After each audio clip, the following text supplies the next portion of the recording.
Evening, everybody. I am Brett L. Pape. That's Coach Bruce, and this is the Coach Approach.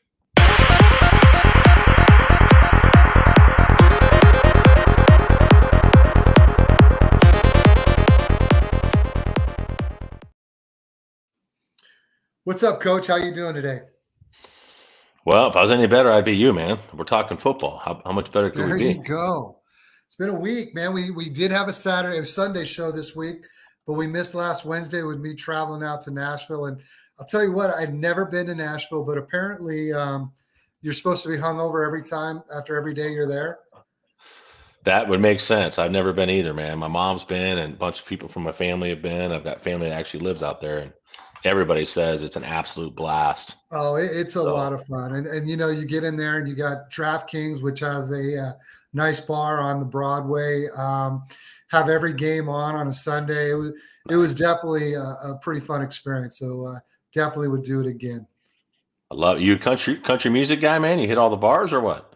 We hit all the bars, and I am a country music fan. Me I too. will All say right. I was a little, it seemed like a lot of the talent that they had at these bars that we were on were more about, bringing people in and bringing, people to the bar to drink a lot and so forth. Obviously, they've got to make some money somehow. But I was kind of hoping we were going to see people that were trying to make it, and maybe we're going to see them before they actually do make it.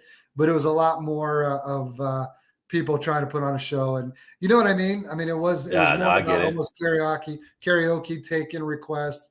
But nevertheless, we had a blast. My wife had a blast, so that's all we can ask for. You say karaoke? Like, do you drink I karaoke did. sauce Again, or? I'm still. I feel like anytime I sweat, there's still Bud Light or not Bud Light. Don't everyone cancel me because I had a Bud Light or Yeah, two out there. But beer is definitely still pouring out of my pores. But there I you was go. able to make it to work the last 2 days, so I feel like I fought through the adversity. Good for you, man. Glad to All hear you right, hey, made it out let's get safe. into the news and injuries, and not a lot of injuries. We did get a significant one that came out this morning. I woke up this morning, and first thing I saw was a tweet from Adam Schefter. Deshaun Watson out for the year.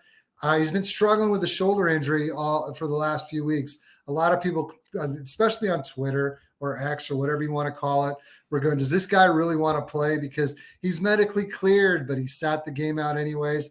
Now we find out he's got a broken bone. Surgery, will be out for the year. And it's kind of unfortunate. We won't get into his suspension and all that stuff, whether we like him as a person, but he kind of looked like the Deshaun Watson of old last week in the fourth quarter. A great rally, went 14-14 in that fourth quarter. And that was a great win for Cleveland to come back and beat a Baltimore team like that. But unfortunately, he's out for the year. And now we get to see the rookie out of UCLA, Dorian Thompson-Robinson. Your thoughts on the injury and your thoughts on DTR? It sucked, not just for my Scott Fishbowl, which I happen to have a Scott Fishbowl shirt on from 2 years ago, but I decided to go two quarterbacks. I didn't draft any depth in the Scott Fishbowl because I'm like, hey, there's 3,300 teams. I'm going to gamble. I'm going to load up on tight ends and try to take advantage of the scoring system. And I'm in the top 40% of scoring, but I've got to get a win this week and beat the league median to get into the tournament. So hopefully, but Deshaun Watson being out kills me. But Dorian Thompson-Robinson, I mean, his only start of the year was against the Ravens, ironically, who they just was 28-3. They lost. DTR completed just 19-36 for just 120 yards. No touchdowns through 3 interceptions. Obviously, he's a mobile guy, only 24 yards on the ground on 4 carries. So there's not a whole lot going there. They're going to have to rely heavily on the run game. I have concerns with his ability to stand in the pocket and go through progressions. They're going to have to cut the field in half and just simplify the play calling to give the Browns an opportunity to win and hopefully be able to use Jerome Ford and Kareem Hunt in the run game. I like DTR, though. When you saw him in the preseason, he played Yeah, well. When you saw played him, real well. he probably had 45 starts at UCLA. He's someone that maybe after that first start that he had, he's now been able to sit back down and kind of watch things over the last few weeks. So I'm kind of excited to see, how he's developed in that short time since he's last started. Yeah, I hear you. I'm looking forward to seeing it. I think the talent's fun to watch for sure. It's unfortunate, too, because now we have another team with a great defense, much like the New York Jets.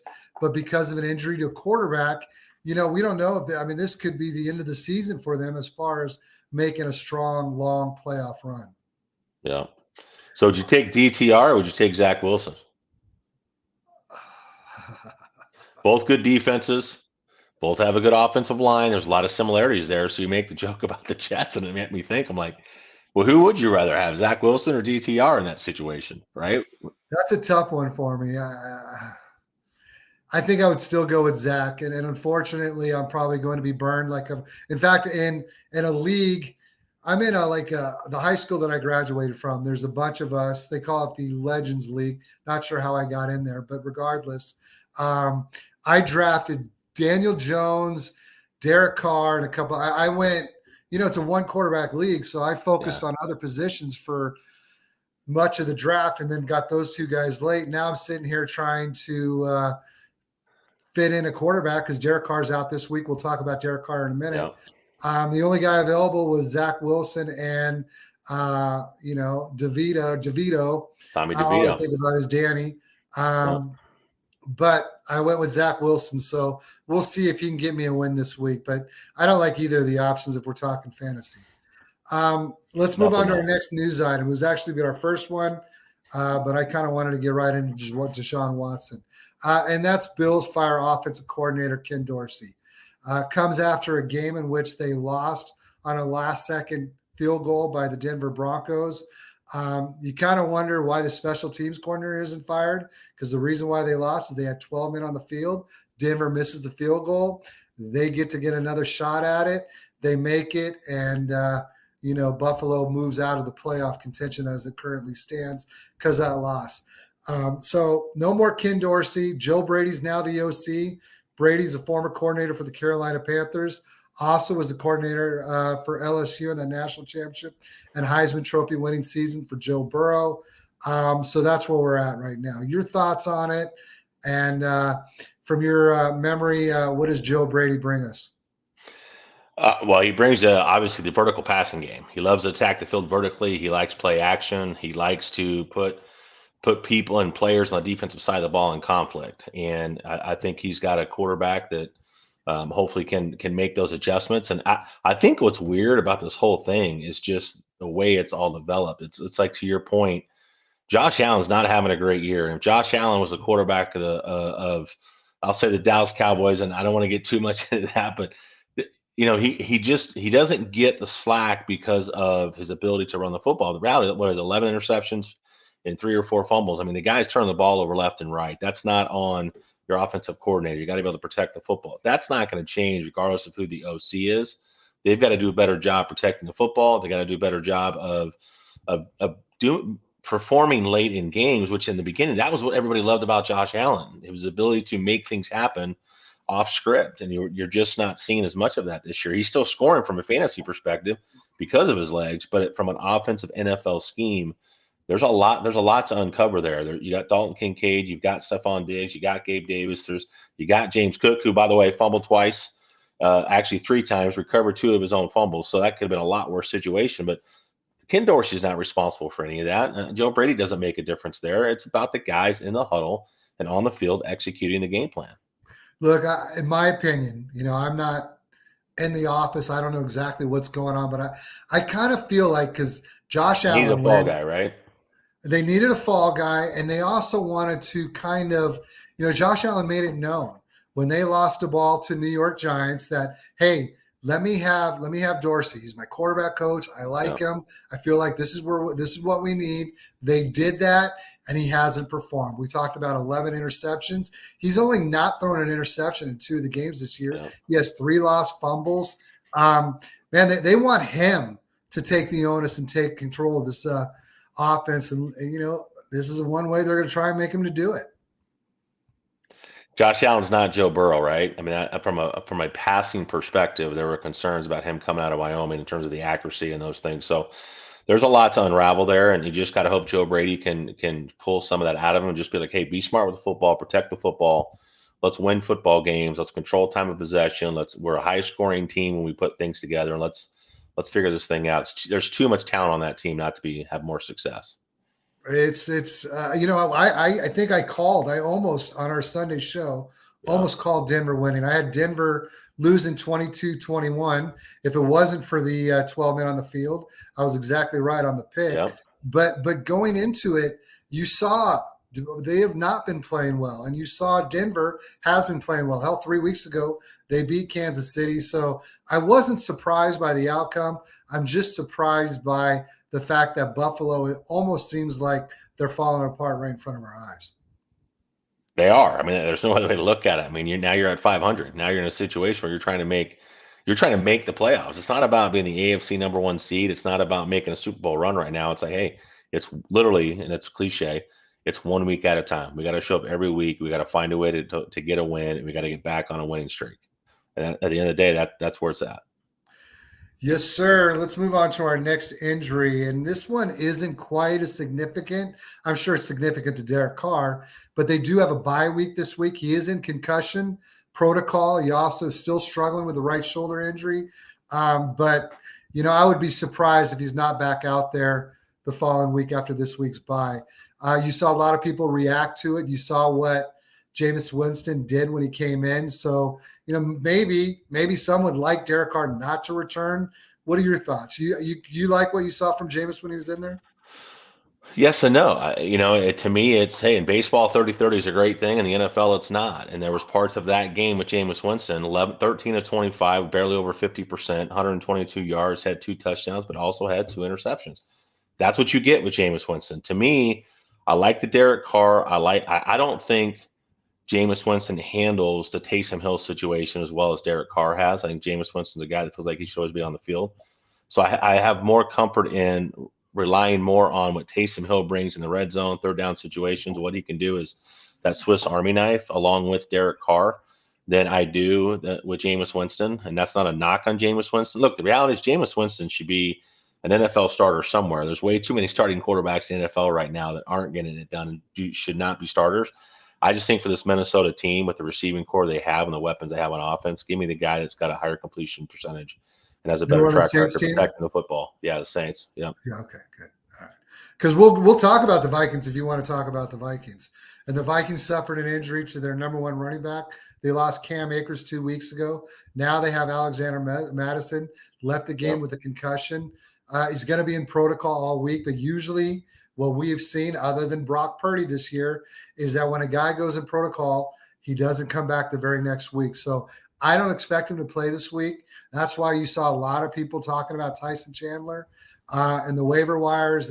What does that mean for Minnesota if it is only Chandler? But they also brought back someone else this week as well. Who was that, Coach? Myles Gaskin, right? Yep, Myles Gaskin. But so what do you see if there is no Madison this week? What do you expect to see from that backfield? I still think it's going to be the Ty Chandler show. I mean, I think the reality is 15 carries for 45 yards, doesn't pop off the screen, didn't have any targets in the passing game. But when you're Minnesota and you've got TJ Hawkinson and you've got Justin Jefferson's going to be coming back. I don't think it's going to be this week, probably the week after that. But there's enough weapons there with Jordan Addison and with KJ Osborne. And so he's got some situations there too. But I think from a running perspective, Kevin O'Connell's good. To me, he's one of the best offensive coordinators in the game. He's going to find ways to utilize that. He's going to rely a little bit more on Joshua Dobbs, who can give you something in the run game that Kirk Cousins couldn't. So maybe more zone read, more RPOs, I think fits what they need to do right now. Because, look, Ty Chandler, Myles Gaskin, neither one of those guys are guys you're going to hand the ball off to as many times as you or get the production you would get from an Alexander Madison or even a Dalvin Cook prior to that, which is a different level in terms of talent. So I see them going more to a outside zone type scheme, not so much between the tackles. I think that fits the skill set of the running backs they've got, and trying to use them a little bit more in the dump off game. It's going to be interesting because they're on a 5-game winning streak. They are. You talked about what Josh Dobbs has been able to do, and you'll get into more. I think you're going to highlight Josh Dobbs a little bit later in the show. And golly, does he not like Hawkinson? Because Hawkinson has been on fire. I felt awful because, you and I have both said this multiple times on the show, that when we make a mistake with a lineup, a start sit for ourselves, it's like, you idiot. But when we tell people on the show on Sunday mornings, I wouldn't start Hawkinson because I'm a little worried with that rib injury. He's supposed to be on a pitch count. And then you see at halftime, he's got 10 catches for 100 and some odd yards. It's like, Holy smokes, I got that one wrong. But they've got such a good thing going, and I like him the rest of the year with the way Dobbs has liked him so far.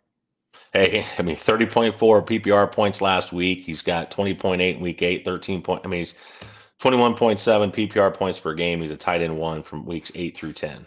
So there's a safety net for you. And not only is he a good safety, he can run after the catch. He's got some wheels to him. So I like what he brings to this offense. His touchdown. Here's a guy who I was worried. Many people were worried about how much he was going to be able to play that game. Yeah. He takes a shot at the goal line, right to the rib area, and he bounces right back up, scores a touchdown, has a big spike. It was almost Gronkish like. So those ribs weren't hurting too bad after that touchdown. It was good to see. And before we move on to a Week 10 recap, has there been a more exciting time for tight ends in the NFL right now than right now? Oh, no. I mean, there have been over the last few years, we all were kind of hoping for a Kyle Pitts. We were hoping for this guy and that guy. And it's really just been Kelsey, Mark Andrews, and then stream tight ends after those two. That's not the case anymore. This rookie class has been pretty damn special with guys like Laporta, Kincaid, even Musgrave is starting to uptick. You got the guy in Vegas, Mayer, who had some great games early on. It kind of slowed down a little bit with quarterback issues. And then you got a second-year player in Trey McBride, who is absolutely blowing up the last few weeks. I love the landscape of the tight ends now, and you and I could not have said that even 6, 7, 8 weeks ago. No, I mean, if you look at, I'm just looking at weeks 8 through 10. You got C.J. Hawkinson. Now he's still young; he's got plenty of years left. But Trey McBride's the tight end 2. Cole Kmet, who's in his third season. You got Dalton Kincaid, who's a rookie as a tight end 4 of the last 3 weeks. He's scored 16 or more points in all 3 of those games. You have Jake Ferguson, who's only in his second year. Second year tight end. Yeah, you've got Dalton Schultz. I shouldn't say Dalton Schultz, but I'm going to say Cade Otton at wide receiver 11. You got Sam Laporte at wide receiver 13. You got Luke Musgrave at wide receiver. I keep saying wide receiver. Tight end 15. Yeah, I mean, there's so much youth. I mean, that's you brought up Dalton Schultz. He may not be the youngest of the group, but he's been tearing it up as well. Yeah, I mean, he 27 points in week 9, right? So there's a lot of talent across the landscape. We haven't even got Brock Bowers going to enter the NFL draft next year, and he's got an opportunity to be the best of all of them. So a very, very exciting times for what used to be the tight end dead zone was really after the top 3, right? Anybody after the top 3 was considered like you might as well just wait on tight end. That's not the case anymore, man. No. Which is fun. It is fun. It is fun. And I wouldn't say I lucked into it, but I was able to, I picked up Trey McBride. Whenever I bring up my own team, it's only one. We've got 30 teams, but there's really one team that matters to me the most, and that's my home league. I know you feel the same with your big money home league, but I've been very fortunate. I got Kincaid, I've got Musgrave, and I got McBride. I feel pretty set there for the next few years at tight end spot. Before we go into Week 10 recap, let's go ahead and get to our first question of the night. We got Blake Nelson. Thank you, Blake, for tuning in. Always love with the questions you come in with. Should I trade George Pickens and a 24 mid second-round pick for Saquon and a mid 24 third pick dynasty?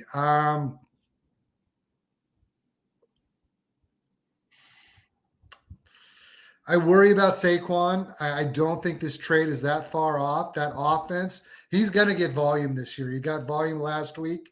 The offense is terrible. I worry about having guys, period, and bad offenses.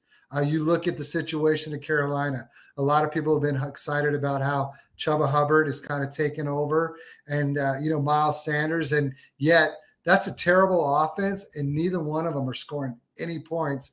I'm concerned about having a guy in that type of offense. But I'm not overly excited about George Pickens in that offense. So this is a tough one. That's what I was just going to – yeah. So, I was just go ahead. So, I mean, I don't know. This is kind of a toss-up for me. If I had to make a decision right now, I'm taking Saquon, hoping that, he signed a one-year extension this year, hoping that he's in a better spot next year because I still feel like we can get 2 to 3 good years out of him.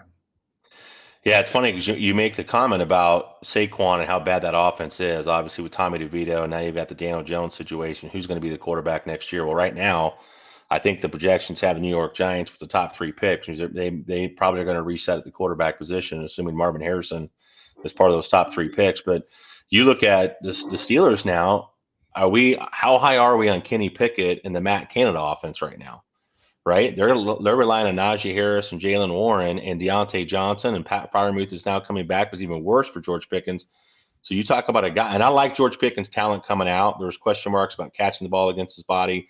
As a wide receiver coach, obviously I hate that, but what he can do is his verticality. He can make contested catches. He can give you something after the catch. But as a technician, as a route runner, there's a lot of things that he's raw in still. And I don't know that Pittsburgh has the offense or the coaching staff to pull out what he needs.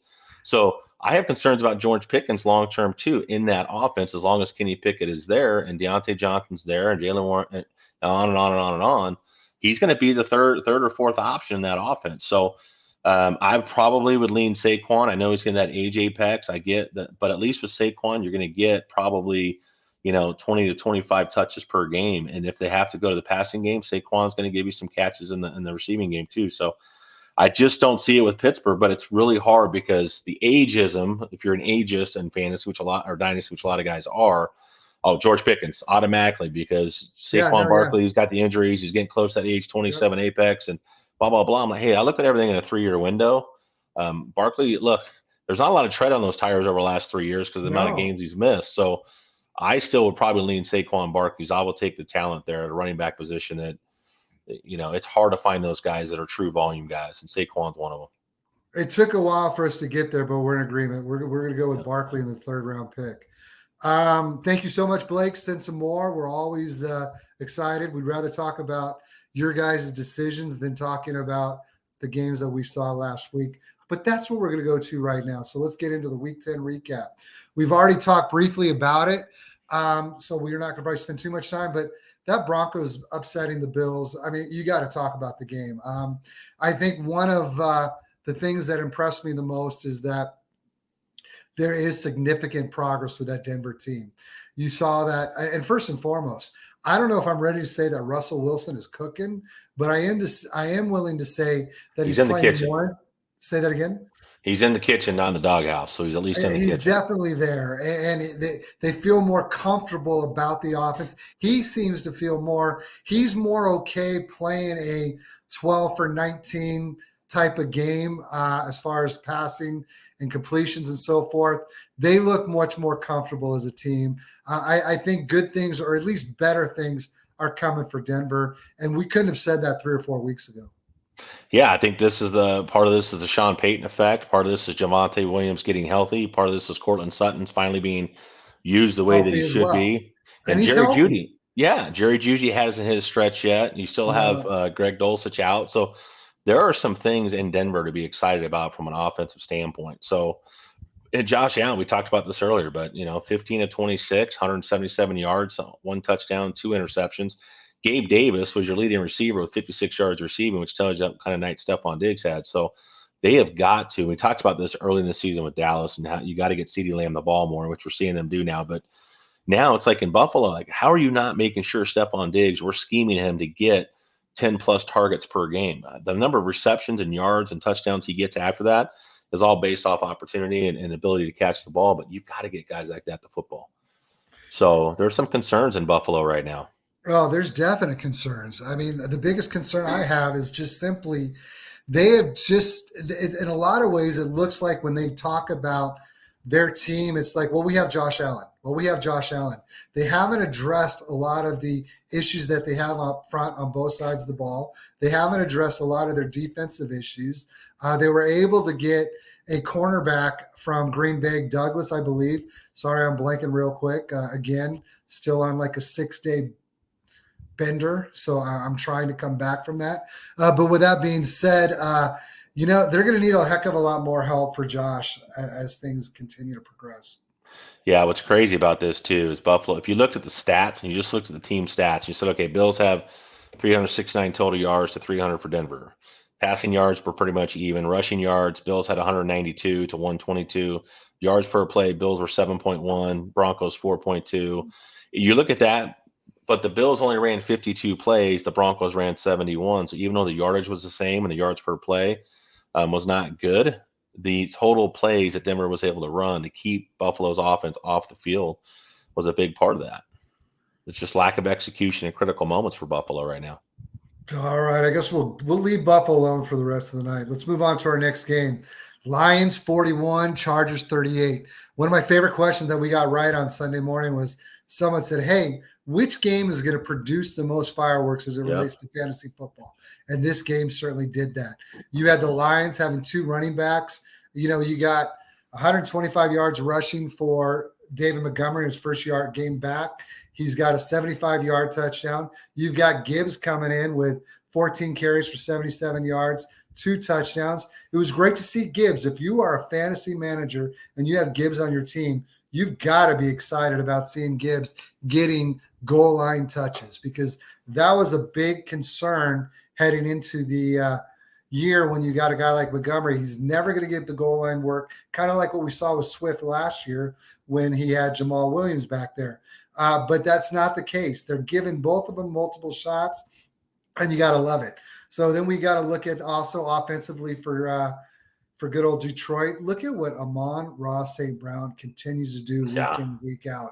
That guy, he is absolute. And we're talking about a guy that was drafted in the 4th round. 90% of fantasy analysts base much of their decisions off of draft capital, which is smart, because the reality of it is those guys in the NFL, as much as we like to talk crap about them, they know a little more what they're doing than what you and I do. So to see a guy come in with 4th round capital and do what he's done, it's remarkable. The guy is just a performer week in and week out. And then you look at the other side of the ball, fantasy relevant guys, Keenan Allen. Keenan Allen was banged up throughout the game, and yet he put on a performance. That guy, I'm almost wondering if he's a future Hall of Famer with the type of career he's put up. If he didn't deal with injuries the last couple of years, he's right up there. It was a really fun game to watch, and it was a great game to see the Lions go across the country and pull out that win. Yeah, hey, the stars showed up in this game. You talked about Jahmyr Gibbs and David Montgomery. Montgomery has 116 yards, and then total yards, I think it was, and then you had Jahmyr Gibbs at 112. So about a 50-50 split. Obviously, Jahmyr Gibbs getting goal line carries was big. He's utilized a little bit more in the passing game, but this was a game exactly what we thought. I mean, this was 954 total yards between the two teams. Each quarterback throws for over 320 yards. The difference was Lions 8.3 yards per play versus the Chargers only 6.2, and of course, the Lions had 200 yards rushing behind that great offensive line, where the Chargers were only able to muster up 98. But yeah, there was a poll I put out about Keenan Allen versus Mike Evans, and all these guys both in the Hall of Fame. And if you had to choose one, who would you take? Obviously, 2 different types of receivers, with Mike Evans being the big play guy and the guy that finds the end zone, a lot more often than Keenan Allen does. But Keenan Allen's that surefire, I'm going to get you a first down, I'm going to destroy zone, and I'm going to be good enough and relevant enough against man coverage to make it fun. So great game, and exactly what we thought it was going to be, probably even a little bit more so. It was awesome. And those are the type of games that you saw Detroit winning last year. Their defense has kind of been upgraded. Yeah, they did a great job getting guys like Jack Campbell, getting guys like Branch out of Alabama. Their rookie class, as much as crap as they took for taking guys where they took them, it's worked out pretty well for them. So I'm pretty excited. And if you look at their schedule down the way, they have a great shot of being like 11-3. Their schedule over the next few weeks is pretty light. Yeah, it's definitely looking up in Detroit, that's for sure, man. And Sam Laporta is part of that draft class too, so they definitely hit on some picks this last year. And ironically, you traded T.J. Hawkinson last year to Minnesota, and you just replaced him with Sam Laporta. So it's worked out pretty good for Detroit. You get him on a rookie contract. All right, let's get to a question before we get into our next game. We've got Chandler. How are you tonight, Chandler? We got Burrows or Fields 6-point passing touchdowns. For me, I'm going with Burrow. I've got Burrow as the 11th ranked quarterback. 11th.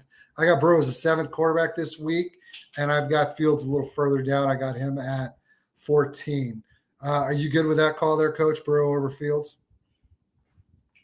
It looks like I'm losing Coach, so that's what I would say on that one. He's having a little internet issues. Let's move on to the next one. We've got Patrick. How are you, Patrick? Thank you for tuning in.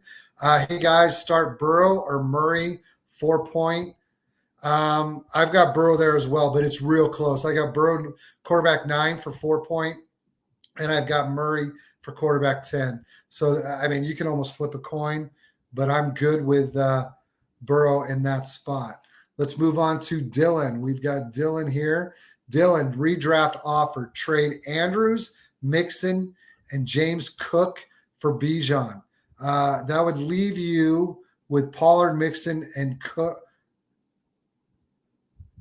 I'm looking at this. Sorry. So Andrews, Mixon, Cook for Kelsey and Bijan. I think I'm going to stick with Cook, Andrews, and Bijan. Excuse me, Cook, Andrews, and Mixon. That's what I would do probably. 3 for 2 makes me feel a little bit better about that situation. And yeah, so let's move on from there. Coach Bruce is back, so let's get him back in. At least I thought he was back. Are you there, Coach? I'm here. I can hear you. I don't know why my screen isn't up, but hey, I'll tell you what, you never looked better. You have never looked better. Hey, look, when you got a face for radio, man, this is what happens, right? It's perfect. It's perfect. So I'm a dumbass. I forgot to charge my laptop. Our Spotify listeners like you much better than our YouTube people. Let's move on to one more question, Coach. We've got Cam here. He wants to know Jalen Hurts or CJ Stroud, 6 point. I can't believe I would say this. It's pretty close, but it is Hurts for me. But it's real close. I got Hurts as the number 2 quarterback this week, and I got Stroud at number 4.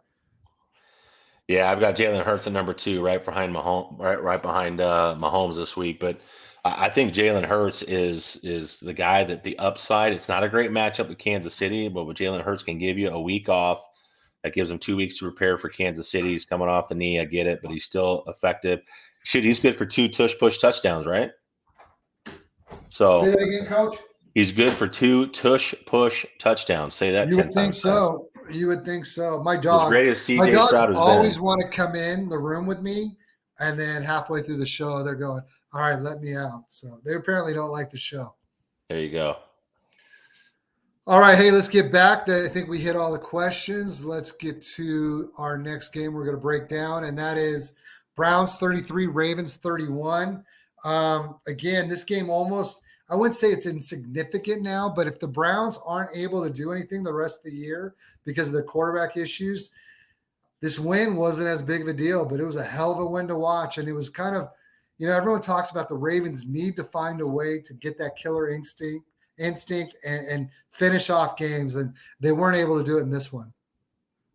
Yeah, I think the concerning part too with Baltimore is, look, hey, Cleveland did a phenomenal job. The statistics will show you how good Cleveland was against running backs coming into this game. So we had some concerns about playing the Ravens running backs, and they only gave up 106 yards in the run game and only 306 total yards. The Cleveland defense did. So they showed out, man. I mean, and we talked earlier about Deshaun Watson, what he was able to do in the fourth quarter and his ability. I think 14 for his last 14 in the second half. So it's tough. It's a reset now for Baltimore, right? They were one of the teams. Hey, right now they're playing the best in the AFC. A lot of people had them in their top 3 in the power rankings, and they get knocked down a couple notches and you move on. But great game, man. I watched that game, and of course I had Baltimore picked to win that game. So I was trying to go 10-4 in our picks, and I ended up 9-5. But I think you did better than I did, Coach. Just my last thought on that is this is certainly, we got to really see what happens this week with the Bengals and Ravens, because Ravens are 7-2. I mean, this is a team that you can kind of expect to be there at the end of the season. Yeah. I'd like to see them bounce back well, and they're going to get a shot with that tomorrow night. Let's move on to our next game. Texans 30, Bengals 27. Look, man, I am trying not to jump headfirst into the CJ Stroud love affair, but I'm doing it because what this guy has been able to do the last 2 weeks, stats are awesome. Most important stat, though, for me is the wins. And he's finding a way to lead a young team and to get big wins. Maybe the win over Tampa Bay wasn't that big because Tampa Bay, they're not the strongest team. This isn't the Tom Brady Tampa Bay team of 2 years ago. But to beat the Bengals in Cincinnati, that was pretty impressive. And to do it after you throw a fourth quarter pick and to rally them. Pretty fun to watch. And I'm pretty excited about that Texans team and what they've been able to do so far this year. Yeah, it's been really, really impressive. You and I were talking about this before the show, and D'Amico Ryan's talking about a change in the culture and mentality of this franchise. But CJ Stroud, we've talked about enough. I think the big thing for me in this game was Devin Singletary coming in, 30 carries, 150 yards, gets in the end zone. That to me was very, very impressive. Noah Brown showed up for the second week in a row. Nico Collins out. Dalton Schultz, Tank Dell, all those guys were involved. But more importantly to me, and what helped CJ Stroud out the most in this offensive line, if they can just line up and run the football the way they did in this game, Houston can beat anybody. If you have to and you can't run the football and you have to rely on CJ Stroud, as great as he has played this year, you've got to think eventually that could catch up to you. But if they can be more balanced like they were in this game, that's an impressive win for Houston. Yeah, it is impressive. And it was most impressive for me in what you're just talking about. And that is that you brought up guys like Noah Brown. You brought up Tank Dell. I think Tank Dell was a 4th round pick, maybe 3rd round. Dalton Schultz was pretty much said, hey, we appreciate what you did in Dallas, but you can go. And then Devin Singletary, hey, we got James Cook now. We don't need you. And so here's all these guys that a lot of people didn't want. Noah Brown, another Dallas Cowboy guy. Yep. And CJ Stroud has made them not only fantasy relevant, but Tank Dell is now like a top 50 fantasy dynasty asset. Dalton Schultz is now in the top 10 in dynasty tight ends. Noah Brown at the age of 27 is now someone who's fighting over to get in waiver wire pickups. It's pretty remarkable what has happened with what CJ Stroud has been able to do. No, and it's crazy as a rookie, man. I get it, and they're only going to get better from here, and they're only going to add more pieces this next offseason. I think, again, going back to the culture that D'Amico Ryans has brought into that franchise, guys are going to want to go play in Houston. He's going to make a very compelling argument to free agents why they want to come play in Houston, what they're building there. I'm trying not to be too giddy because I know. Me too. I hear you. There were a few games there in the middle after the Jacksonville win where CJ struggled a little bit. And I am a guy, and we've talked about it. I'm a 1 quarterback league type of guy, standard scoring league, same league forever. I don't like paying for quarterbacks. I will do anything to hope I hit on a lottery ticket. I thought maybe I was going to hit on a lottery ticket with Jordan Love. I picked him up off the waivers and said, hey, I'm going to believe in a guy that's a former 1st-round pick. And I'm not saying he's not going to work out, but it hasn't worked out yet. And I wasn't willing to continue to lose games because I was getting virtually nothing for my quarterback spot. So I sent a 2025 first rounder for CJ 3 weeks ago before his monster game against Tampa Bay, and holy smokes, does that trade look like it's working out? Yeah, I mean, I'm looking at CJ's stats, and I'm like, I know we've talked about him enough, but he's got over 800 yards passing last 2 weeks with 6 touchdowns to only 1 interception. They've scored 39 and 30, right? They've got 4 games this year over 30 points. Nobody expected this from this offense in year 1. Nobody. No. And you're now what? You're 9 games deep into the season, and you're still playing at this level. Like, it's not. You do this for 2 or 3 games. Let's see where we're at. 3 out of the first 4 games throws for 280 or more yards, and he has a couple games under 200, and he's right back to 800 yards over the last 2. So this offense isn't going away. And here's the thing, exactly, it's not going away because it's not simply he's playing well. The things that he's doing are not common. You always are looking for reasons why someone is special. What he is doing is special, and what he is doing can translate for the next few years. If you got opportunity to still buy low on him, do whatever it takes, because 100%. I think we have a star in the making, and it's not because I traded for him. I lucked into that. But at the same time, you got to see what he's doing, and you got to understand that this is just different. It's almost like what we saw out of Patrick Mahomes year 2. He goes to Denver year 1 when they decide, hey, let's rest Alex Smith. Let's just throw him in week 13 and see what he can do. He only throws for like 210 yards and a touchdown, but they make the decision after that year. And then year 2, he comes in and he throws for 50 touchdowns. I'm not saying CJ Stroud is doing that. But I am saying that CJ Stroud has shown enough for me to think that he's pretty damn special, and he's a top 5, top 6, 7 dynasty quarterback for a long time coming. Yeah, I'm with you, man. Hey, we All got right, hey, let's we move got on some more to questions here. Yeah, let's move on to Andrew. Andrew, parlay question. This is more for you than me. I work hard for my money. I have 11 kids. So other than fantasy, straight up paying for my league fees, I don't gamble much. But you guys think Burrow and Lamar throw for 2 TDs each, both throw for 210 plus, receiving Chase over 80 yards, Flowers and Andrews over 50. That's a lot, but do you think all of that can hit tomorrow night? I don't.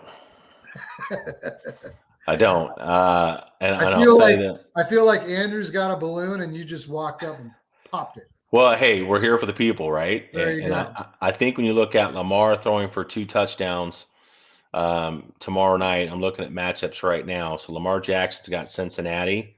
Is that doable for Lamar Jackson? Absolutely. However, that is still a run-first team. We've talked about we're going to talk about this breakdown of their offense when we get to the next game, so we can kind of cover that a little bit more. So he doesn't have to throw 2 touchdowns for that offense to move. And so I never want to bank on him throwing for 2. I think Burrow this week can throw for 2. I do think they both can go over 210. Chase over 80 yards, I'm comfortable with. However, Flowers, I'm not comfortable getting over 50 yards because he's not doing it. If you look at his last several games, and I don't have his number pulled up right now, but I was just looking at him. So those are 2 things that I'd be concerned with: is Lamar throwing for 2 touchdowns and Zay Flowers going over 50 yards are the 2 things you've got in there that I'd have a little bit of concerns over. Other than that, I'll tell you, I don't know what the odds are for all these things to hit. I'm not afraid to make that bet. I was just going to say that. I'm right there with you. That's exactly what I would say. Yeah. But we're talking about $20, $25, put it on it, and let's see if we can. I don't even know what the odds of all those things happening, but let's see if we can turn that $25 into $250. I don't hate the bet. Yeah, I don't hate the bet. Those are just the two numbers there, and the two things I'd be concerned about in that parlay. All right, let's go on to Cam. All right, Cam wants to know: do you think Nico Collins can reestablish himself in that offense? Almost too many mouths to feed in that offense for fantasy. I'm going to disagree with Cam, and I'm going to disagree with Cam because you're talking about on the offense the last 2 weeks of passed for week 1 in the last 2 weeks, passed for more than 400 yards. Last week, passed for more than 350. You're talking about Nico Collins, who is a 3rd-year wide receiver. Now, prior to guys like Justin Jefferson, Jamar Chase, year 3 was always the breakout year for receivers. So let's go old school real quick and look at a year 3 receiver in Nico Collins, who this year has put up 36 receptions, 631 yards, and 4 touchdowns. I don't think any of those things are going to change when he gets back. So, yes, you're looking at an offense that's got to be able to produce enough to handle Tank Dell, handle Dalton Schultz, handle Noah Brown. But Nico Collins, I feel much more confident with Nico Collins sustaining what he's doing than I do a 27-year-old Noah Brown. So for me, I'm not doing it. If I have Nico Collins, I'm just waiting for him to get back from injury, and then I'm putting him right back in there. Yeah, I'm not hesitating to put Nico Collins back in either. And you hit the nail on the head. Yes.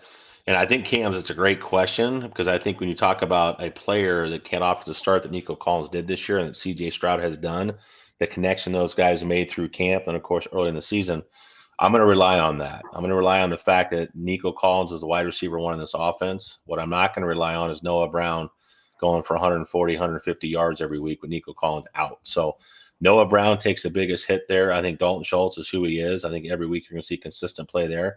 And Tank Dell's your big play guy. But Nico Collins is the guy that CJ Stroud's going to look to in big moments, in my opinion. I like all of them, though. I mean, I love that offense, and I don't think this offense 100%. is going to change much. And I look, we both talked, or you talked about at great length about what Devin Singletary was able to do last week. And I think that might be their only weakness right now is a strong running back. And nothing against Singletary, but there was a reason why Buffalo shipped him off. And there was a reason why Florida did not play Pierce a lot when he was there, did not utilize him. So I wouldn't be surprised if they use draft capital next year to upgrade that position But that offense is not going anywhere. This is going to be an offense that I think you can rely on for the next 5 to 6 years. But I really like what I'm seeing with that organization. Man, I feel like this is a Houston Texans show, man. We're both, It is. We love it, Next man. week you're going to I'll see me take with it a all Texans day. hat. You're going to see me with a jersey. Maybe not, because I spent way too much money last week in Nashville. So at some point you'll see me with a Texans jersey. If the Cowboys weren't in Texas, I'd say they're my favorite team in Texas, but unfortunately they're not. Oh, wow. All right, well, that'll be great. It'll be two. In fact, I just jumped off the Green Bay bandwagon. I'm officially on the Texans bandwagon. There you go. All right, hey, let's get into our Thursday night preview. We've got a big game, Cincinnati 5-4, and this to me is the best division in football. When you look at Cincinnati, Baltimore, you look at Cleveland, and you look at who's the fourth team. Help me out real quick, Coach. They're pretty good too. What are we going through? I missed that. I was reading. AFC through North. the AFC again. North. Yeah. AFC North. Baltimore, Cleveland, Pittsburgh. Yeah. And Cincinnati. That's a pretty damn good freaking pretty damn good division. But let's get into the game. Cincinnati 5-4, Baltimore 7-3. Line Baltimore minus 3.5. Over and under is 46. I don't think that's going to hit. Who wins? Me. I got the Ravens 23, Bengals 20. What are your thoughts on that one, Coach? You can't say you don't think the over-under is going to hit and give a score that, oh, yeah, you're at 40. Wait, what are you at? I'm you're at 43. You think that just because I'm a former special teams coordinator doesn't mean that I'm the Buffalo Bills coordinator. I can count. 23 and 20 is 43. That's the under. Oh, I've got you. It says me at 27-20. You must have changed your score or something. I can't believe that I might have made a change. Yeah. But go ahead. I've got Ravens 24-21. So we both see the Ravens winning this game at home. There you go. There you go. It should be a fun one. They used to always talk about the NFC North with Chicago and those bruisers of a game back in the day. But that's this division now. So I like the under. Start and sit. A lot of guys, especially the quarterback position, you're going to start Joe Burrow. So we're going to start with Cincinnati. I'm not starting Joe Burrow ever. That is a top 5 quarterback in dynasty football. Some people have him in the top 3. I'm perfectly fine with that. So he's a definite start. I like Jamar Chase. Jamar Chase has a big injury the week before, falls on his takes a big catch, leaps in the air, falls on his back, has a little bit of an injury, but he comes in, he still gets his 100 yards and a touchdown. And I like Tyler Boyd. We definitely are not going to see T. Higgins tomorrow.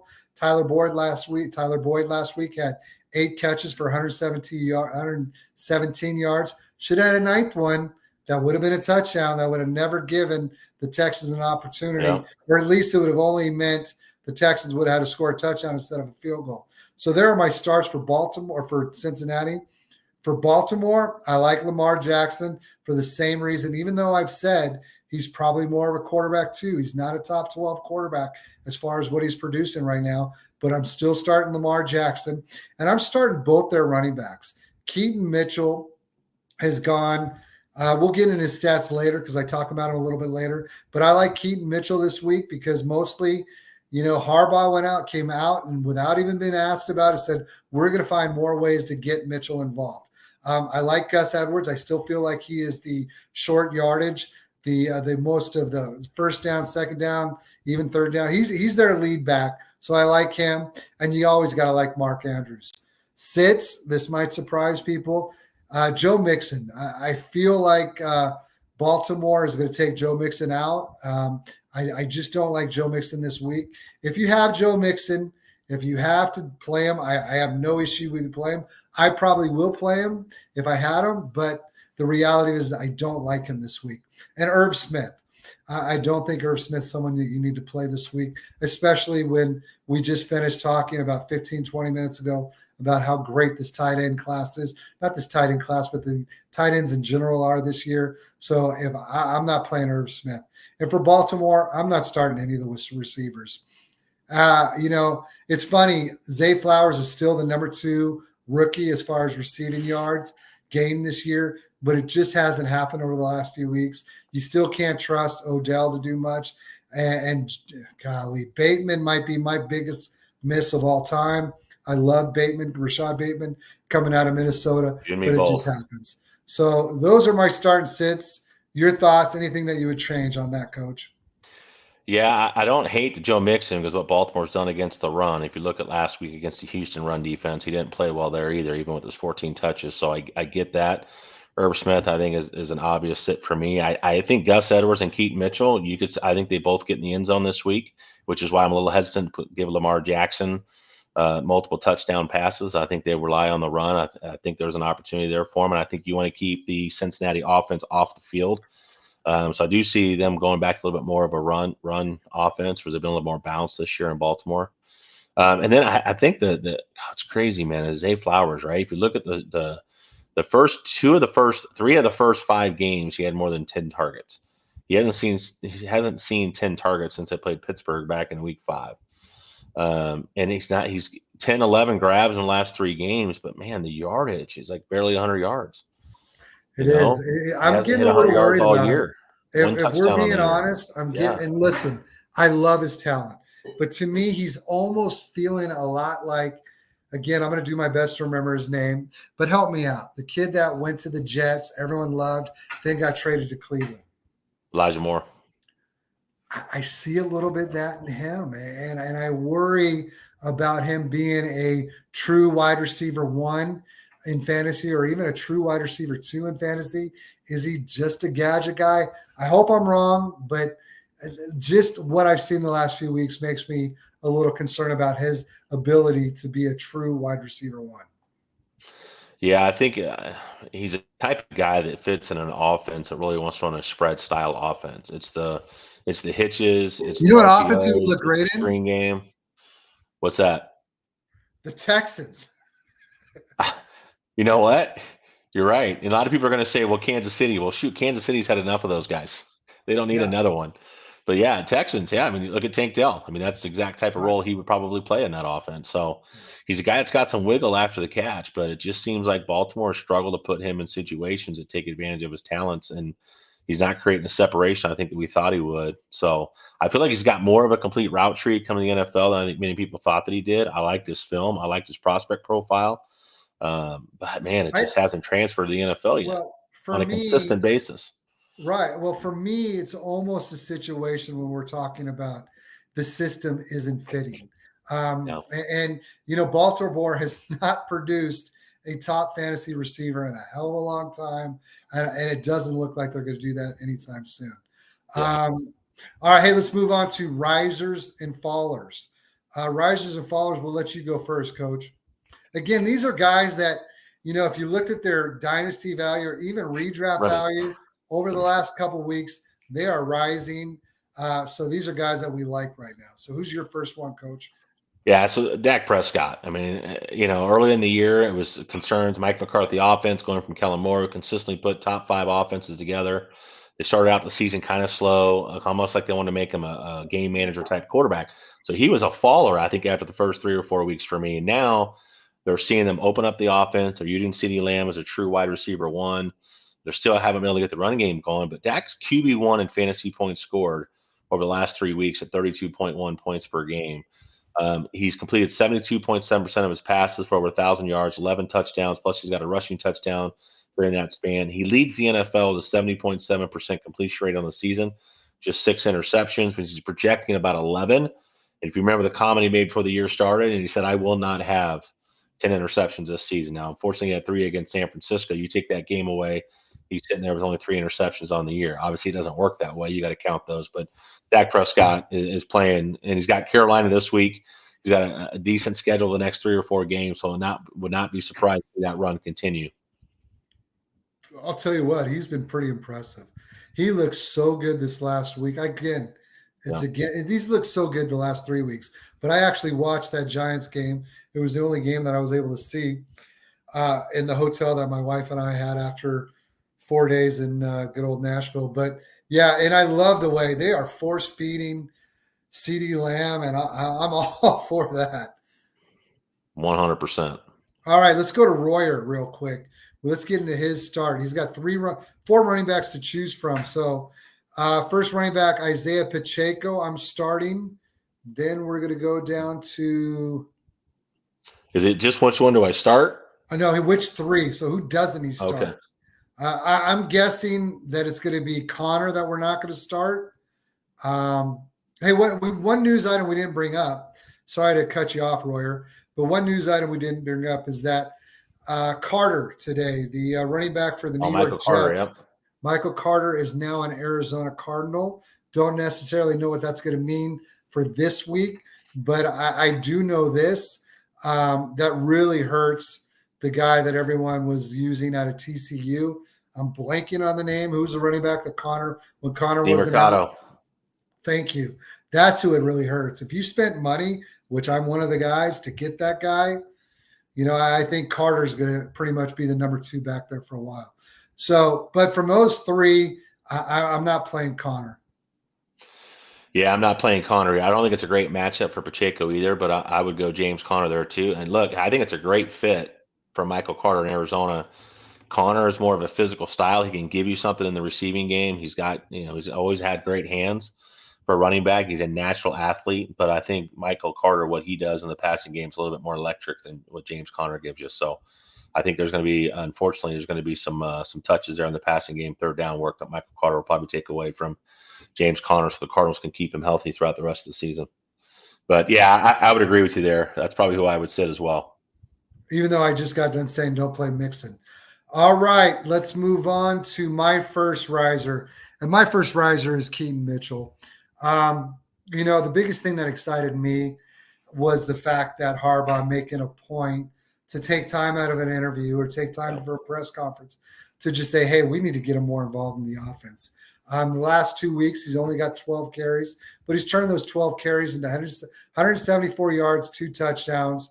Most of us who have Keaton Mitchell, we spent a real late dynasty rookie draft pick for him, or we spent fab money on him, or we just picked him up for free.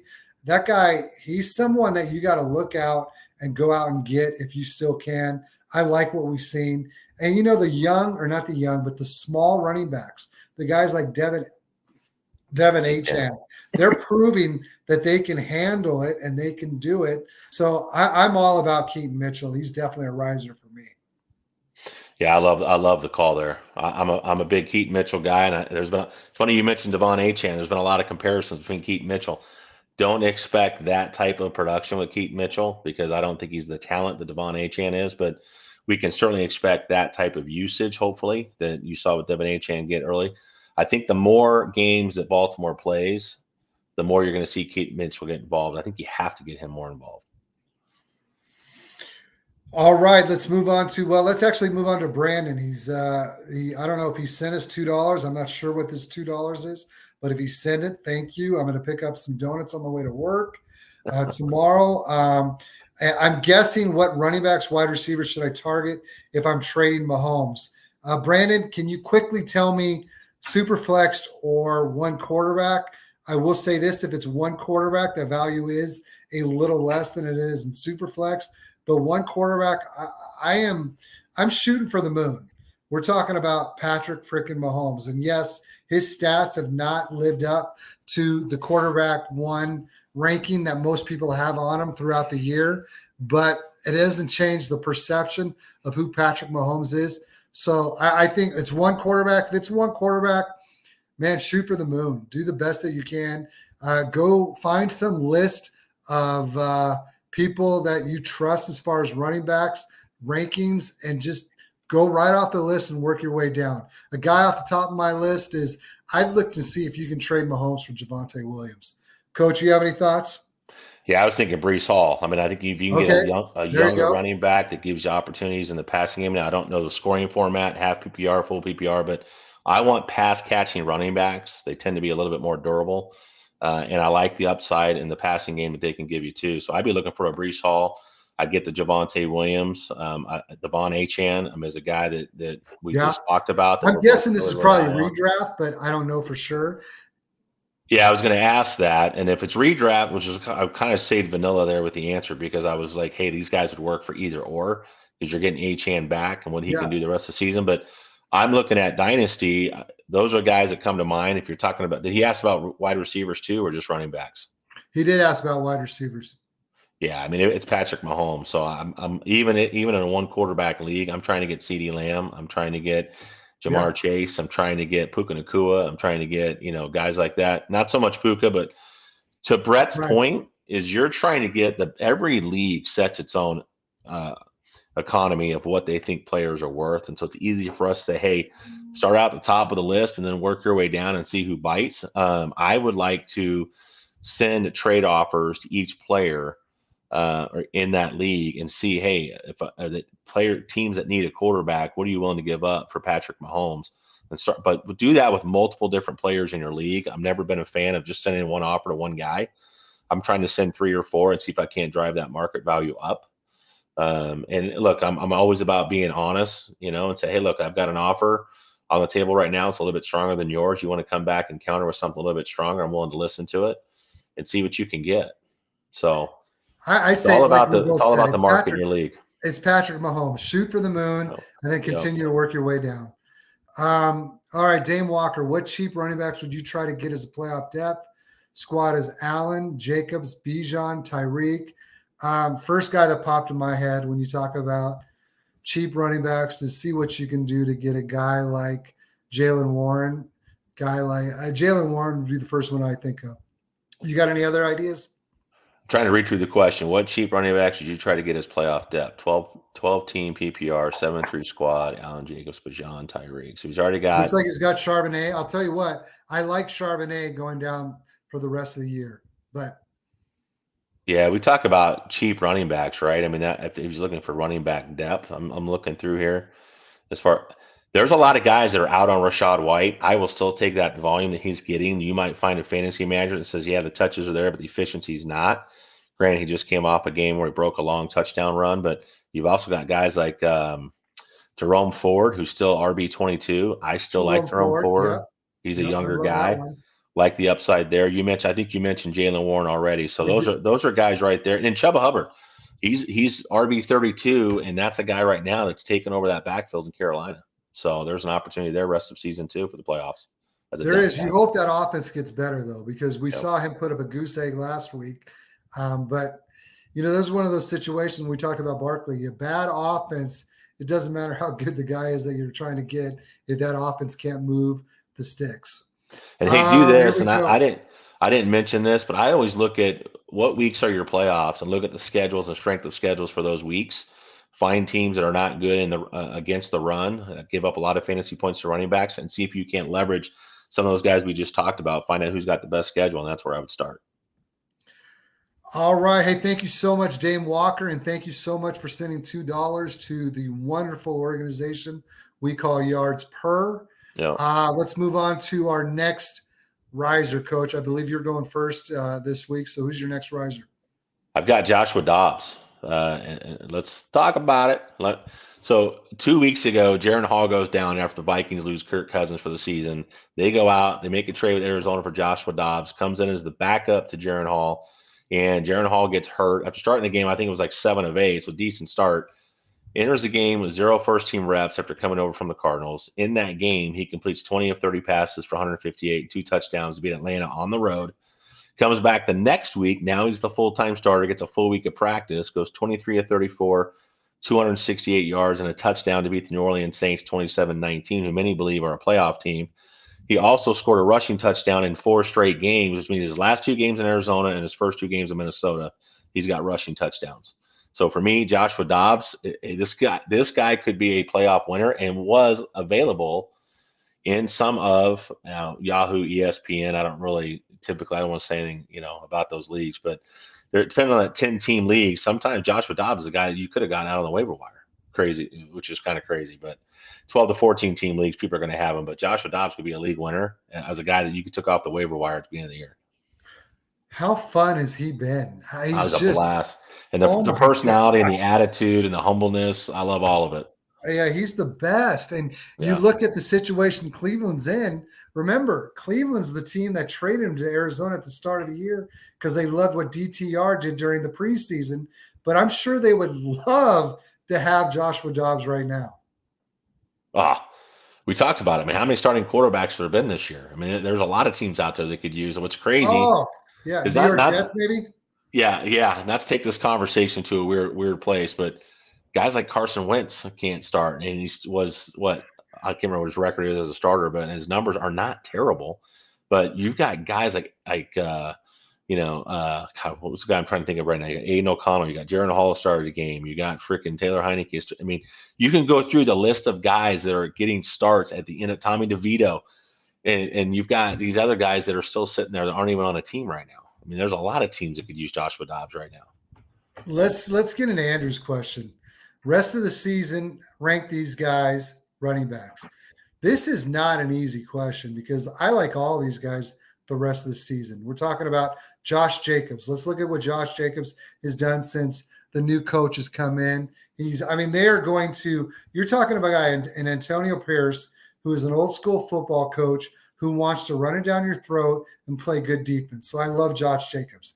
You're talking about Breece Hall. Talent is as good as anybody in the league. Yeah. Offense isn't very good. But I love Breece Hall. Let's talk about JT. JT's the guy, again, you talk about talent. Maybe no better in the league than JT. And finally, last week, he took over the backfield to the point that Zach Moss was almost never even got on the field. Let's move on to Kamara. Kamara's been a guy who gives you so much in the PPR and does so much when he's their whole running game and whole passing game in a lot of ways. Let's go to Swift. Swift had that incredible game early in the year with Philadelphia. I still like him because he's still their best guy, and it is a great team with a great offense. And then you talk about incredible talent, Bijan Robinson. I don't know how I'd rank it. If I just ranked it off the top of the head, I'd probably go Jacobs, JT, Kamara. I don't know, Coach. I can't even – this one's tough. If you have all those backs, dude, just go buy yourself a cigar and flip a coin each week. I mean, you talk about I'll talk about Breece Hall a little bit because you just traded away, right? You got Michael Carter. I still Dalvin Cook hasn't done much at all. Breece Hall is certainly healthy. That's a team that has to rely on the run game, but he can also get you a screen pass and take it 70 yards for a touchdown. Kamara, yes, PPR hasn't been great in the run game, hasn't been very efficient in the run game. So if I'm talking about a full balance, I'm probably Jacobs first just because pure volume, he's getting that right now. I probably put Breece Hall second because of his utilization in the passing game. And then I probably go JT, Kamara, and then I would say probably in the order, and then I would take Bijan. You're pretty much taking the order that he wrote it out in. I was just going to say the order he wrote it out in is almost how I would do it. Bijan for me is ahead of Swift and possibly is ahead of Swift for me. But man, what's tough is I don't want to go down the Arthur Smith deal. But how that dude, like someone said the other day, how he finally gets 20 touches and they lose the game. Like that's got nothing to do with Bijan Robinson, man. You give your best running back more touches, period. So if you want to continue to give Tyler Algier the amount of touches he's getting when you've got a talent like Bijan Robinson, that's coaching malpractice. That was a tough one, but I agree. Yeah. You can't look at that loss and blame it on the fact that you finally utilized Bijan like the number 6, number 8 pick in the draft. I mean, you got to give the ball to that kid. Mm-hmm. Here we go. This is a big friend of ours. Love him. Thank you so much for tuning in. We do love him. If you're not following, you need to. Even though he's not on Twitter much, I know I miss him, but he's a great guy. And let's get into my next riser. And we talk again, this is a Texans themed show. So let's just go with Noah Brown. One thing that I don't like about Noah Brown, and I wouldn't say I'm an ageist, but a 27-year-old receiver in Dynasty kind of doesn't excite me that much. But what does excite me is production. And what we've seen over the last 2 weeks, especially 13 receptions for 172 yards, a touchdown. As long as he's in that offense, he's good to go. Love what I'm seeing from him. I don't know how you feel as a former Dallas, or not as a former, but as a Dallas Cowboy fan, that he's kind of producing and they kind of let him walk. But love what I'm seeing from Noah Brown. Feel like you could have got him real cheap, and he's someone you can plug in a flex, even in your wide receiver spot with what he's doing the last few weeks. Well, I hate to say this, but I'd rather have Noah Brown than Michael Gallup in Dallas right now. I can tell you that. Even though he's a big slot guy, Noah Brown, and how they're using him in Houston, is a good way to do it. And if you could take Brandon Cooks, they finally put in their offensive game plan last week, and you could add a Noah Brown to that, the way he's playing right now, I certainly wouldn't be mad about it. So I love the pick. All right, let's go on to your third and last riser. Who do you got, Coach? So I've got Javonte Williams. He's RB5 over his last 2 games played in terms of average of 19.9 PPR points per game. 27. What do you want running backs? You want opportunity, right? 27.5 touches per game over the last 2 games. He got 48 carries, 164 yards, go with 7 grabs for another 44 yards and 2 receiving touchdowns. He's a 60% snap share. He's pretty much taken over that backfield, 70% rush share, and a 15.5% target share over those last 2 games. He's fully healthy. The offense is moving. I think that's a big part of why Russell Wilson's starting to play a little different level. He's now finally got a good run game and good play coming out of that backfield, improved play on the offensive line. So I like Javonte Williams rest of season. I do too. And I'll tell you, as a guy who picked up Jaleel McLaughlin, probably 6 weeks ago, I did it for a couple of reasons. A, he was out, that being Javonte Williams was out. And, you were kind of worried about his injury. Was he going to be the same guy that we saw before? And I thought it was an easy dart throw to have because, the odds are there was a good chance that he wasn't going to be the guy. But he's that guy. And it looks like McLaughlin in Dynasty, fine, keep him. But in redraft, there's no reason to keep him than what we've seen out of Javonte the last few weeks. Love this comment by our boy, Devon Singletary. He is quite – he did run. He ran so hard, 150 some odd yards. He looked great. I hope he can keep it up, but that was fun to watch. And, it makes it a lot easier when you got a guy back there that throws the ball that he does. It kind of makes the run defense seem not as important, so they focus more on the pass. But you got to love what we saw at Devon Singletary. No, and if you look at his usage early in the season, right, he's around that set 7 to 10 touches. If you look at the last 4 games, 14 touches against New Orleans, 12 touches against Carolina, 15 touches against Tampa Bay, and then 32 or 31 touches against Cincinnati this last week in a win, 30-27. So he's starting to get more usage. They've won 3 of the last 4 games. Yes, it is kind of an anomaly because if you look at the yardage, it's not great. 58, 30, 26. His average yards per carry has not been great. But in this game, he's 5 yards a carry. But if they can establish the run game and figure out a way to get that run game going, that it just makes life that much easier for C.J. Stroud. It allows them to feel confident in a neutral game script or even in a positive game script that, hey, they can rely on the run game a little bit and not have to rely so much on C.J. Stroud's arm, which I think is a great thing for Houston if that's the case. So hopefully Devon Singletary can keep that going. All right, hey, let's get real quick. Probably one of our last questions, but Dame Walker wants to know: would you settle for Hubbard or go a little bit bigger for Flowers and get another dude on my bench for a guy like B-Rob or Ford? I'm assuming again, Dame Walker, this is redraft. If it's redraft, if I can get a B-Rob or Ford for Flowers, I'm doing that, and I would like them more than I would like Hubbard. 100%. All right, 100%. Let's get into my last riser, and that's Kyler Murray. There are a lot of people thought that Arizona was tanking. They're 1-7, so there's a good reason to think that.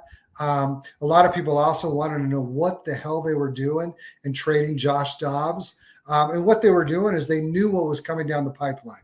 They wanted to give Clayton Tune one shot to be a quarterback in the starting role just to see what they had in him. But they also knew Kyler Murray was coming back. And he came back.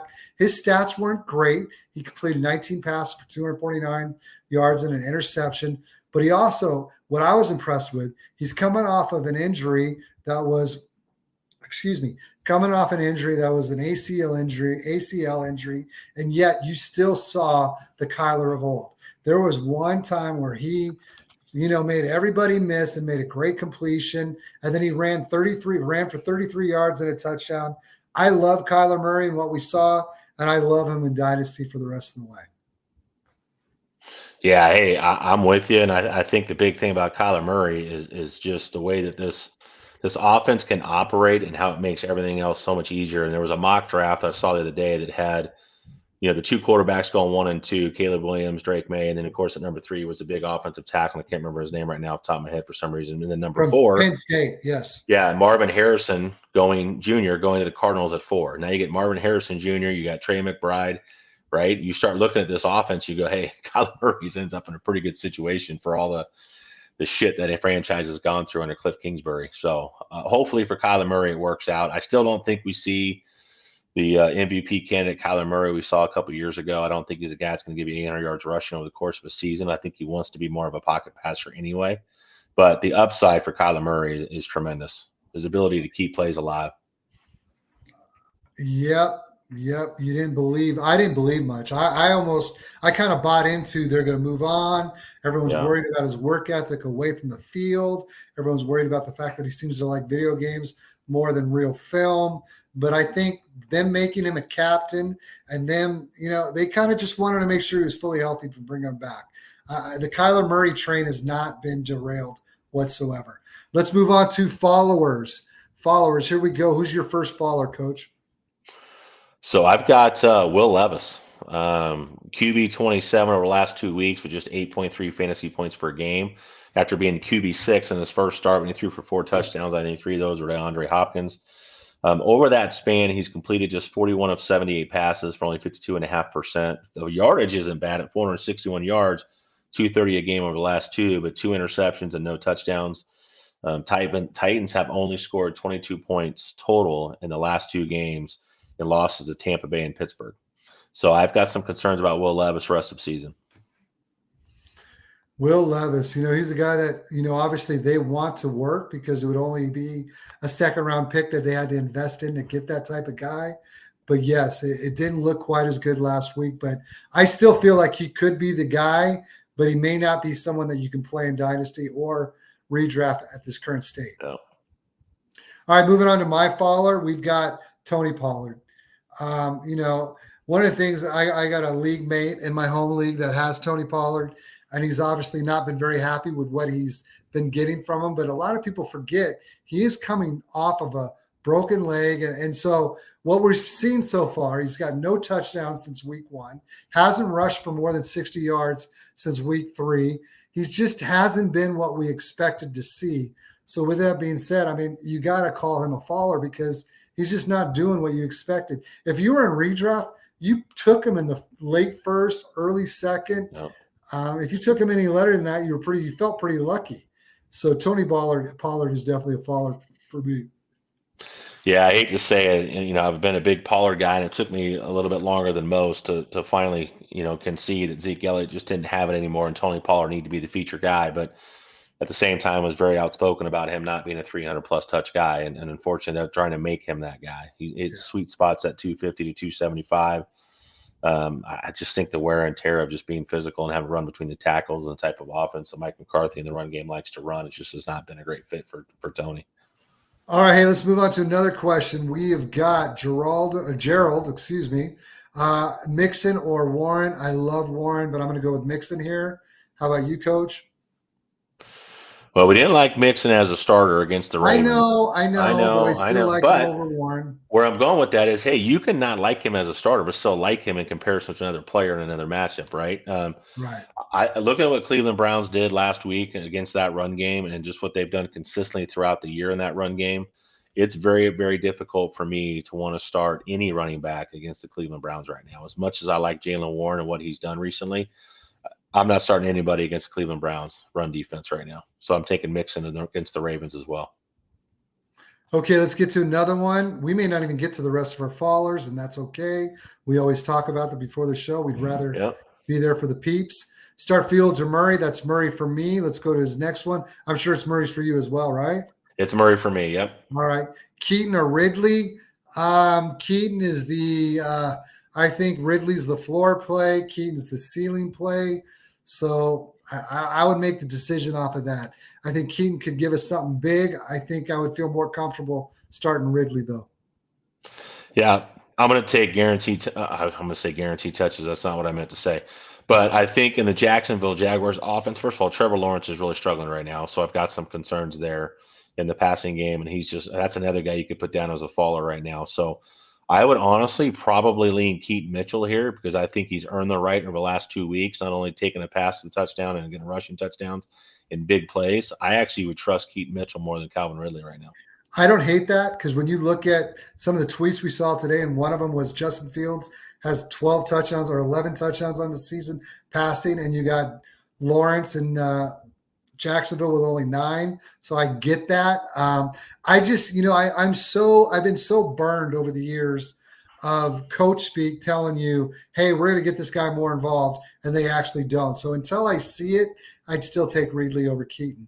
Let's move on to another one. We've got Derek Hollywood or Dell for the rest of the season. I like them both. I like good old Murray being back in the offense for Arizona, and I like Dell playing in the offense that he's playing in. That's a tough one.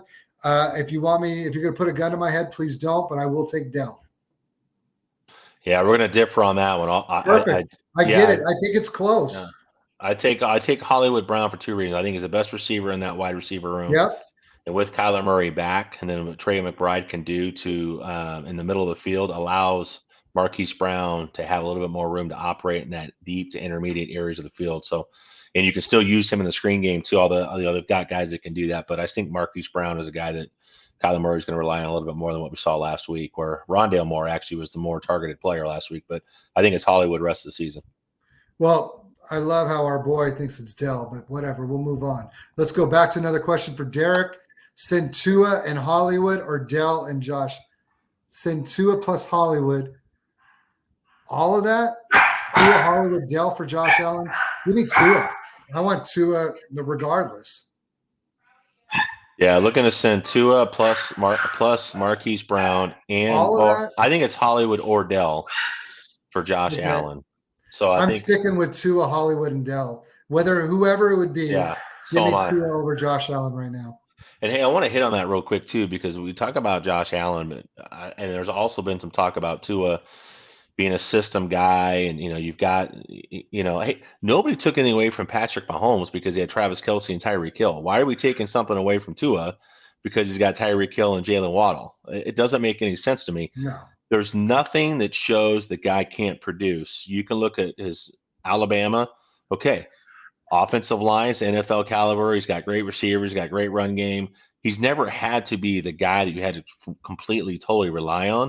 It doesn't mean he can't be successful in that scenario. We haven't seen it yet. So to me, it's not fair to knock Tua because he doesn't have, because he had a concussion or because of, you think he's a system guy. It doesn't matter if he's a system guy. He's in that system. He's going to be in that system. So give me the guy that I think is going to score the most points. And right now, Tua is better than Josh Allen without the rushing upside because of who he's got and because of the offensive attack. And then you're going to add a wide receiver one, or not a wide receiver one, but a starting wide receiver on top of that. I'll take the 2 and the receiver in that one. Let's go to another question, Coach. We got a bunch of them coming in. Here we go. We've got, is Evans a top 15 rest of this season in PPR? I say yes. What do you say? I say yes as well. Okay, now we've got Hollywood or Dell for this week. It's Dell for me, looking at my rankings. You on board with that one?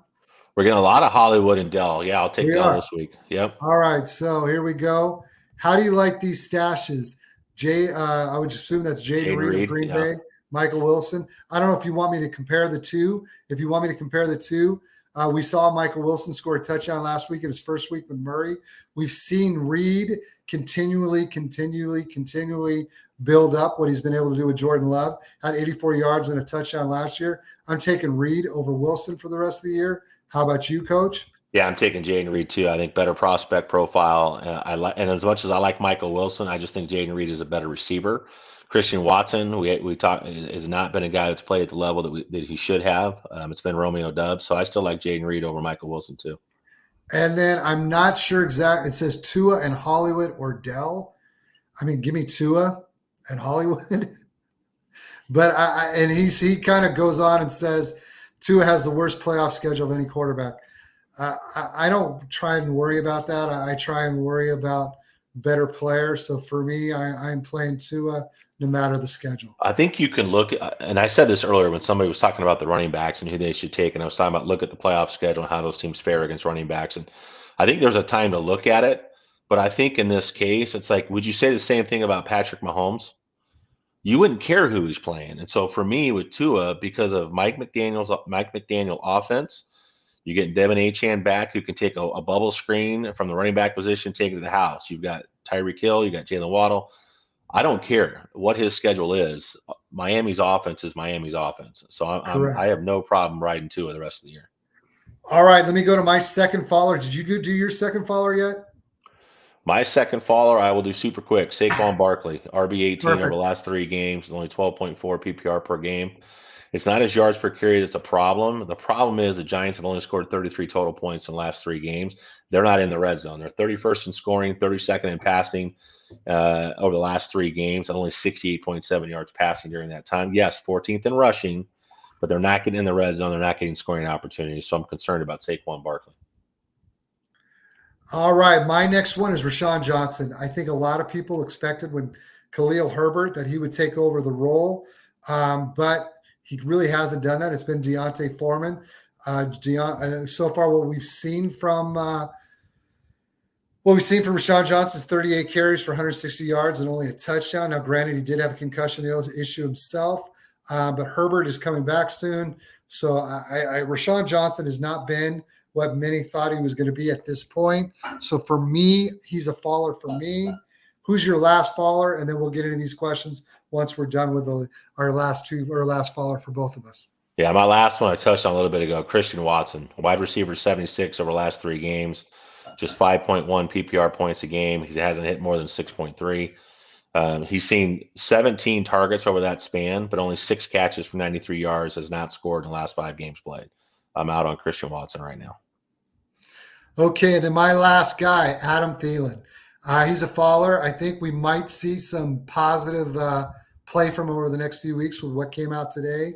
Frank Reich said he's taken over the play calling. When Frank Reich was the play caller early in the year, that's when we saw Thielen really just drive. But unfortunately, it's been tough go with that offense, and it's been tough go with Bryce Young. So he's a faller for me. Early on, it looked like he was going to be someone who could be a league winner. But we just haven't seen it. He's only got 71 yards receiving and no TDs, the last 2 touchdowns. Hopefully that improves now that we've got, Frank Reich back in charge. Last question before we call it a night. Cruz wants to know Puka or Tank this week. For me, it's Puka. Also, remember Puka, the first game of the year against Seattle. That's where we saw him go off for – like 15 targets, 10 receptions, something crazy. I like Puka this week. He says also on the bench, I have Lamar with Brock on the bench. Should I ride with him or consider trading? I have Gibbs, Achane, Pollard, and Connor, so I can move one if need be. Don't know what your needs are without looking at the whole roster. I would assume that if you're looking to trade one of the 2 quarterbacks, it's a 1-quarterback league. Who would you rather stick with the rest of the year, Lamar or Brock? Well, I think Brock's put up. We know what he can do in that offense when they're dealing. He went through a 3-game stretch where he didn't play well, but everything else in the history of his NFL career, with Christian McCaffrey, Deebo Samuel, Brandon Ayuk, George Kittle, on and on and on, that offensive line with Trent Williams back, he can put up the points, but the ceiling is capped. Versus Lamar, I think that ceiling is uncapped. So I think with Lamar Jackson, even though you touched on it earlier, only averaging like 44 rushing yards per game, Lamar Jackson is still Lamar Jackson. In one game, he can give you 250 passing yards, a couple touchdowns, and run for 100 on top of that. So he has the ability. And again, if you have a lineup, Lamar is you're chasing that ceiling that Brock cannot hit. Brock is probably a safe play, but even in floor, I think Lamar's got a safer floor too. And as far as your running backs, I'd probably keep them all. I probably wouldn't move them because the running back position is so volatile with injuries and everything else. I probably am not going to look to trade any of them.